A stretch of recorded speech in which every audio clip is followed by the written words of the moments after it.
আসসালামু আলাইকুম। কেমন আছেন আপনারা সবাই? আশা করি সবাই খুব ভালো আছেন। তো প্রতিদিনের মতোই আজকেও একটি নতুন রেসিপি নিয়ে হাজির হলাম। আমার আগের স্পাইসি র্যামেন নুডলসের রেসিপিটা অনেকের কাছে খুব ভালো লেগেছে, তাই আমি আবারও একটি 6x স্পাইসি র্যামেন নুডলসের রেসিপি নিয়ে চলে এলাম।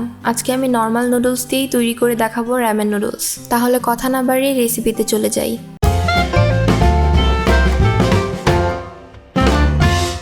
Welcome back to my channel. তো প্রথমেই আমি সসটা রেডি করে নেব, তাই একটা বাটিতে দিচ্ছি 5 টেবিলস্পুন সয়া সস। আমি এখানে লাইট সয়া সসটা ইউজ করছি, আপনারা চাইলে ডার্ক সয়া সসটাও ইউজ করতে পারেন, যেটাই আপনাদের কাছে অ্যাভেলেবেল থাকে।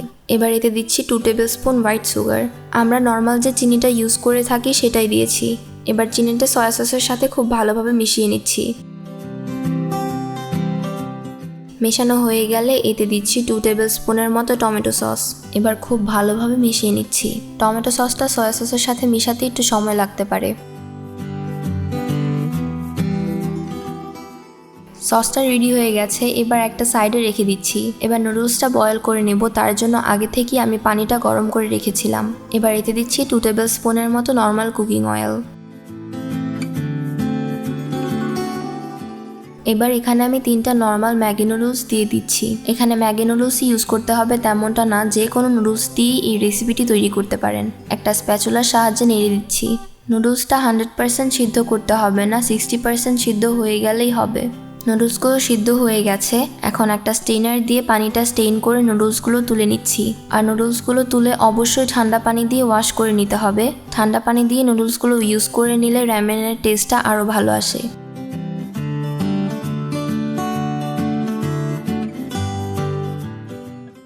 এবার র্যামেনটা রেডি করব, তাই একটা ফ্রাই প্যানে দিয়ে দিচ্ছি মাস্টার্ড অয়েল। মাস্টার্ড অয়েলটা ইউজ করলে র্যামেন নুডলসে খুব সুন্দর একটি ফ্লেভার আসে। তেলটা গরম হয়ে গেলে এতে দিচ্ছি 1 টেবিলস্পুন রসুন কুচি। এবার হালকা ভেজে নিব।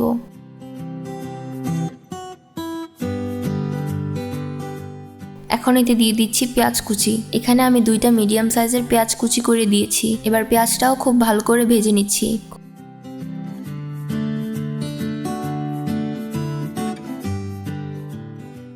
খুব ভালো করে নেড়ে পেঁয়াজ আর রসুনটা হালকা গোল্ডেন করে ভেজে নিয়েছি। এবার এতে দিচ্ছি 2 টেবিলস্পুন চিলি ফ্লেক্স। চিলি ফ্লেক্সটা দিয়ে পুড়ে ফেলা যাবে না, হালকা ফ্রাই করে নিলেই হবে।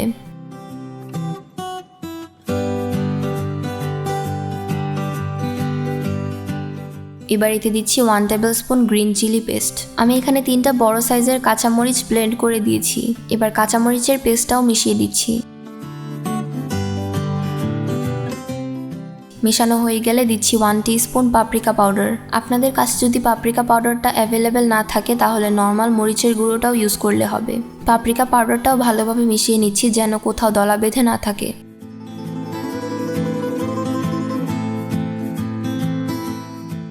এবার এতে অল্প পরিমাণে পানি দিয়ে মশলাটা কষিয়ে নিচ্ছি।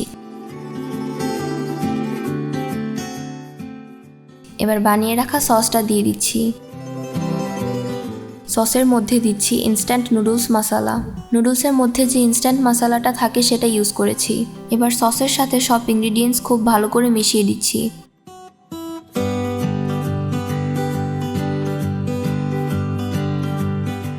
মেশানো হয়ে গেলে বয়েল করে রাখা নুডলসগুলো দিয়ে সসের সাথে মিশিয়ে নিচ্ছি। খুব ভালোভাবে সময় নিয়ে মেশাবেন, যেন সসের সাথে নুডলসগুলো খুব ভালোভাবে মিশে যায়।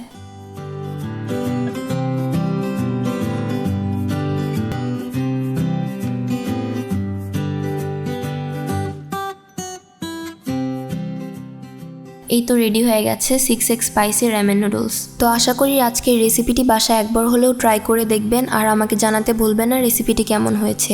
আজকের রেসিপিটি যদি ভালো লেগে থাকে তাহলে ভিডিওটিতে একটি লাইক দিয়ে দিবেন, আর হাংরিজুন বাংলা চ্যানেলটি সাবস্ক্রাইব করার অনুরোধ রইল। দেখা হচ্ছে নেক্সট ভিডিওতে নতুন কোনো রেসিপি নিয়ে। সেই পর্যন্ত ভালো থাকবেন, সুস্থ থাকবেন। আল্লাহ হাফেজ।